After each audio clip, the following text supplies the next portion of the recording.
Lee Cowan is taking us to a hotel high in the mountains of Colorado where a notable guest is now in residence.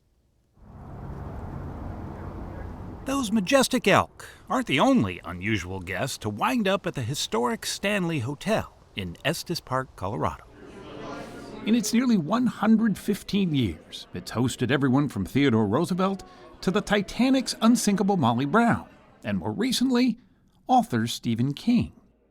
If these long, narrow hallways look creepily familiar, it may be because the Stanley is where King was inspired to write The Shining. Hello, Danny. A hotel haunting the director Stanley Kubrick turned into a horror classic. Here's Johnny! But the Stanley was also haunted by something else. Decades of financial woes. It was in bankruptcy when hotel entrepreneur John Cullen found himself the latest in a long line of supposedly cursed proprietors to invest in this creepy place. I don't know if I'd need to celebrate or cry, but here's Johnny. He knew he had to capitalize on the hotel's ghoulish reputation. You've got a big surprise coming to you. So he fixed up Stephen King's actual room, you can now stay in it, and he built a hedge maze right out front. Just like the one where Jack Nicholson finally met his frozen end.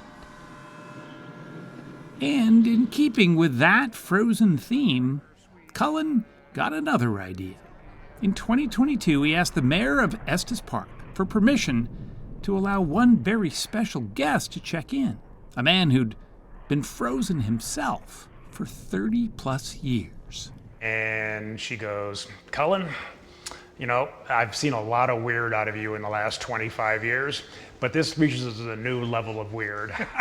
His name was Bredo Morstøl. He died in Norway in 1989, but his remains ended up about an hour away from the Stanley, here in Nederland, Colorado. Here I am. Unceremoniously laid to rest in that tough shed. Frozen stiff. So is that the casket? That is the casket. Every 2 weeks since the early 90s, people like Brad Wickham have been rotating in and out, hauling more than 1,000 pounds of dry ice up this mountain. I can't believe you do this all by yourself. All to keep Grandpa tucked in for his eternal winter's nap. From what I understand, he was a very kind gentleman, and you could just tell that he was the glue of the whole family. And still is, in a way, I guess. Yeah.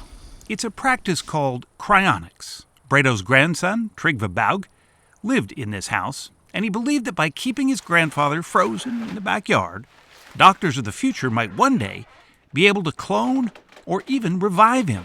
At the worst case, this is essentially a form of burial, but it's also for research. James Airwood is co-CEO and president of the nonprofit Alcor Life Extension Foundation in Scottsdale, Arizona, where hundreds of patients, as they call them, are patiently waiting, frozen at minus 320 degrees, far colder than a box filled with dry ice in a tough shed. When you heard this story, were you like, this is just wild, right? I just thought it was weird. It is bizarre. Grandpa's grandson was forced to move back to Norway. He was deported for overstaying his visa, and he had to leave Grandpa behind. Oh, boy. But Grandpa hasn't exactly been alone either. Here's to you, Bredo. Our own Bill Geist went to pay his respects back in 2003.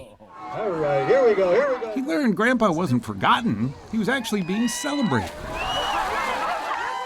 with an annual Frozen Dead Guy festival. Why, if it weren't so creepy, it'd be almost heartwarming. It's almost like a frozen Burning Man, if that actually can be in one sentence. It eventually became so popular, Nederland couldn't handle the crowds anymore. But its gallows humor fit the Stanley perfectly.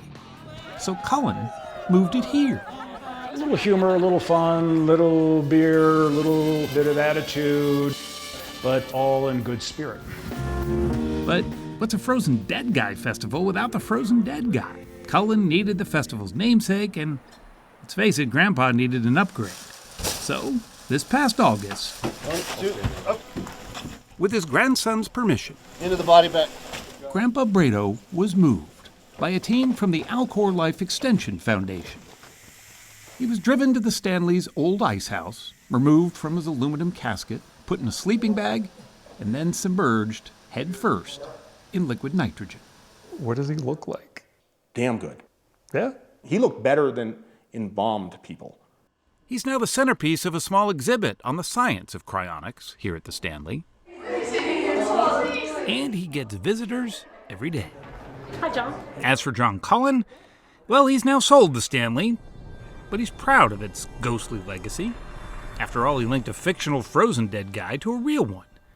And he managed to find the perfect hotel guest.